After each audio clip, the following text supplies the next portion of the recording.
पापड़ी या मठरी इसे हमेशा हम बेसन से, मैदा से या फिर गेहूं का आटा या चावल के आटे से ही बनाते हैं, पर आज मैं थोड़े से अलग तरीके से इसको बनाने वाली हूँ, जिससे ये पापड़ी कुरकुरी और क्रिस्पी तो बनेंगी ही, साथ में खाने में बहुत ही ज़्यादा टेस्टी बनेंगी।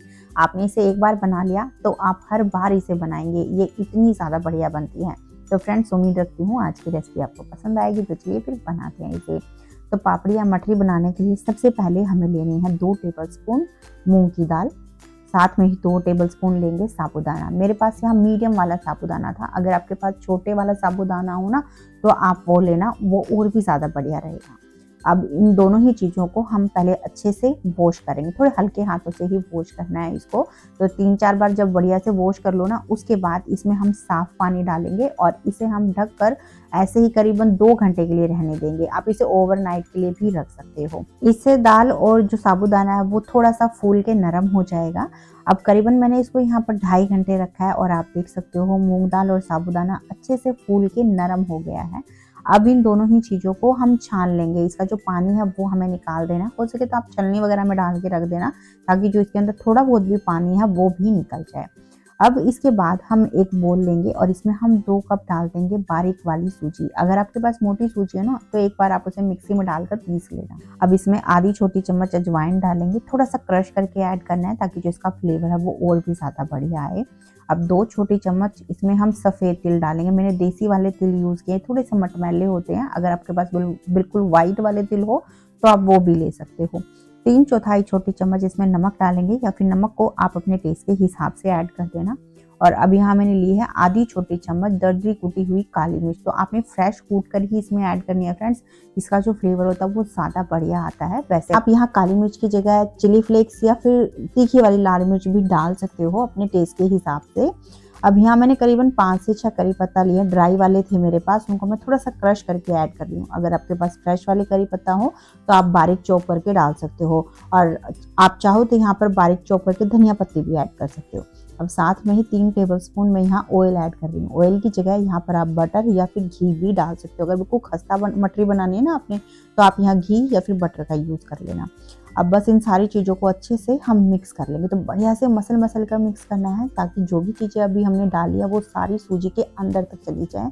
इससे जो हमारी पापड़ी या मठरी है ना, ये बहुत ही बढ़िया बनेगी। बस अब इसको बढ़िया से मिक्स करने के बाद अब हमने जो मूंग दाल और साबूदाना सोख करके रखे हुए हैं वो इसमें डाल देंगे, और साथ में ही पानी ऐड कर देंगे। तो पानी सारा नहीं डालना है एक साथ, थोड़ा थोड़ा करके ऐड करना है। और इसका बिल्कुल ढीला नरम आटा लगाना है, जितना हो सके उतना नरम आपने इसका आटा लगाना है। और इसको अच्छे से 2-3 मिनट इसको गूंथ भी लेना है, ताकि वो बिल्कुल चिकना सा आटा हमारा ये लग जाए। जैसे आप यहाँ देख रहे हो बिल्कुल ही ढीला मैंने आटा लगाया, ऐसा ही नरम सा हमें आटा लगाना है। और इस आटे को लगाने के लिए मैंने 1 कप पानी लिया था, उसमें से सिर्फ 2 से 3 टेबलस्पून ही पानी मुझे बचा है। आपको हो सकता है थोड़ा बहुत ऊपर नीचे हो जाए, वो सूजी पे भी डिपेंड करता है कि वो कितना पानी सोख करती है। बस आपने यहाँ ध्यान रखना, आटा आपने बिल्कुल नरम ही लगाना है। अब इस आटे को हम अच्छे से कवर करके करीबन 20 से 25 मिनट के लिए रख देंगे, ताकि सूजी पानी को सोख करके थोड़ी सी फूल के नरम हो जाए। अब इधर आटे को मैंने करीबन आधा घंटा रखा है, और अब इसको फिर से हम थोड़ा सा गूंथ लेंगे। अब मेरे गूंथने से आपको अंदाज़ा लग गया होगा कि आटा जो है पहले के मुकाबले काफ़ी ज़्यादा टाइट हो गया है। इसलिए मैंने आपसे कहा था कि जो आटा है वो हमें बिल्कुल ढीला लगाना है। अगर थोड़ा सा ज़्यादा भी ढीला हो गया तो भी कोई दिक्कत नहीं है, क्योंकि सूजी सारा पानी जो है सोख कर लेती है। अब ये आटा थोड़ा सा टाइट हो गया, अगर पहले ही टाइट लगा देते तो आप अंदाज़ा लगा सकते हो कि कितना ज़्यादा टाइट हमारा आटा बनता। अब इस आटे को थोड़ा सा गूंथने के बाद हम इस तरीके से कोई एक चम्मच ले लेंगे और इस पर घी लगा लेंगे, घी या ऑयल आप कुछ भी लगा लो। और उसके बाद हम इस तरीके से आटे में से इसके छोटे छोटे पोर्शन निकाल लेंगे। आप चाहो तो ऐसे सिंपल तोड़ के भी निकाल सकते हो। इससे क्या होगा, सारी जो मटरी या पापड़ी है ना हमारी एक ही शेप की बनकर तैयार होंगी। तो इस तरीके से निकालने के बाद अब हम इसकी एक चिकनी सी लोई सी बना लेंगे और इसका हल्का सा फ्लैट कर लेंगे। आप चाहो तो एक साथ ही सारे आटे की जो लोइयाँ हैं इनको तैयार कर सकते हो, या फिर कुछ लोइयाँ पहले तैयार कर लो, कुछ हम बनाते समय भी तैयार कर सकते हैं।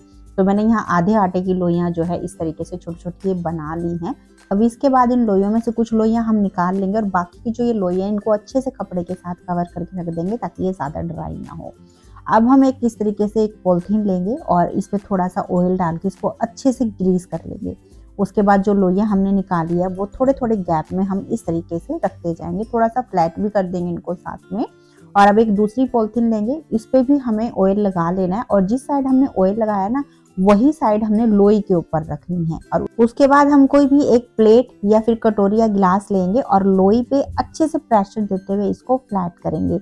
यहाँ पर जो लोई है इनकी मोटाई आप अपनी पसंद के हिसाब से रख सकते हो।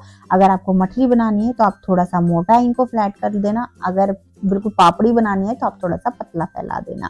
तो जैसे आप इसको फैलाओगे ना, उसके बाद ये दोबारा से श्रिंक हो जाएंगी, क्योंकि सूजी हमने यूज की, अभी आपको पता है सूजी थोड़ी सी श्रिंक होती है। तो आप हाथों से इसको इस तरीके से फैला देना, या फिर बेलन भी एक बार चला देना, बेलन से भी अच्छे से फैल जाएंगी। तो इस तरीके से एक बार हम सारी जो ये पापड़ियाँ देखिए बना लेंगे। यहाँ मैंने कुछ पापड़ी बना ली है, कुछ मैं साथ में फ्राई करते समय यहाँ पर बना लूंगी। तो आप देख सकते हैं इस तरीके की हमें ये मोटाई रखनी है। अब इन पापड़ियों को हमें फ्राई करना है, तो उसके लिए मैंने पहले से ऑयल को गर्म होने के लिए रख दिया था। अभी तेल हमारा गर्म हुआ है या नहीं इसको चेक करने के लिए पहले हम एक पापड़ी इसके अंदर डाल के देखेंगे। आप देख सकते हो पापड़ी के साइड में मीडियम साइज के बबल्स आ रहे हैं, तो यानी तेल जो है मीडियम गर्म है, और मीडियम गर्म तेल में ही हमें पापड़ियों को फ्राई करना है। तो एक एक करके जितनी भी कढ़ाई के अंदर आती हैं उतनी हम डालते जाएंगे, और इनको डालने के बाद आंच को हम मीडियम पे करेंगे और इन्हें आराम से फ्राई होने देंगे। अभी कम से कम 2 से ढाई मिनट इसको बिल्कुल भी हमें नहीं छेड़ना है। जब आपको लगे ना कि ऊपर की जो सरफेस है इनकी अच्छे से फ्राई हो गई है, उसके बाद ही इसमें हम चम्मच या झरने लगाएंगे। तो अभी पापड़ी हल्की सी फ्राई होने के बाद आप देख रहे हो ऑयल के ऊपर भी फ्लोट कर रही है, और साथ में इनके ऊपर की जो सरफेस है वो थोड़ी सी फ्राई हो गई है। तो बस अब हम चम्मच से इस तरीके से इनको उलट पलट देंगे। अब बस आंच को हमें मीडियम पर ही रखना है और इनको आराम से फ्राई होने देना है जब तक कि इनका प्यारा सा गोल्डन कलर नहीं आ जाता। बस बीच बीच में आपने थोड़ा बहुत इनको उलटते पलटते जरूर रहना है, ताकि पापड़ी चारों तरफ से अच्छे से फ्राई भी हो और उन पे इवन कलर आए। यहाँ पर फ्रेंड्स एक छोटी सी चीज और आप ध्यान रखना कि जो साबूदाना हमने डाला है ना वो हल्का सा कहीं कहीं चटकता है ऑयल में फ्राई करते समय, तो आप थोड़ा सावधानी के साथ इसे फ्राई करना। तो अभी आप देख रहे हो कि जो पापड़ी है उन पे एक प्यारा सा गोल्डन कलर आ गया, बहुत अच्छे से यहाँ पे फ्राई हो गई है। तो बस इन्हें हम निकाल लेंगे और इसी तरीके से बाकी की जितनी भी पापड़ी हैं उन्हें फ्राई कर लेंगे। तो बस ये हमारी सूजी की पापड़ी बनकर तैयार हो गई हैं। आपने देख ही लिया, बहुत ही आसान है इनको बनाना। और जो ये पापड़ी कितनी ज़्यादा खस्ता और कुरकुरी बनी है, मैं आपको यहाँ तोड़ के दिखा रही हूँ। मेरे तोड़ने से आपको अंदाज़ा लग गया होगा कि जो पापड़ियाँ कितनी ज़्यादा बढ़िया बनी है। इन पापड़ियों को आप किसी एयरटाइट कंटेनर में रखना, करीबन 1 से 1.5 महीना बिल्कुल भी खराब नहीं होती है। तो आप इसे ज़रूर बनाना भी, और फिर बनाने के बाद ये कैसी लगी सभी को अपना फीडबैक मेरे साथ शेयर करना बिल्कुल मत भूलना। मैं उम्मीद रखती हूँ फ्रेंड्स आज की रेसिपी आपको पसंद आई है। अगर अच्छी लगे तो प्लीज़ लाइक करके जाना, शेयर भी कर देना इसको। और साथ में ही अगर आपको ऐसी ही ईजी रेसिपी पसंद है जो आप आसानी से घर पे बना सको, तो प्लीज़ चैनल को सब्सक्राइब भी कर लेना। तो चलिए फिर मिलते हैं आपसे एक नई रेसिपी के साथ में।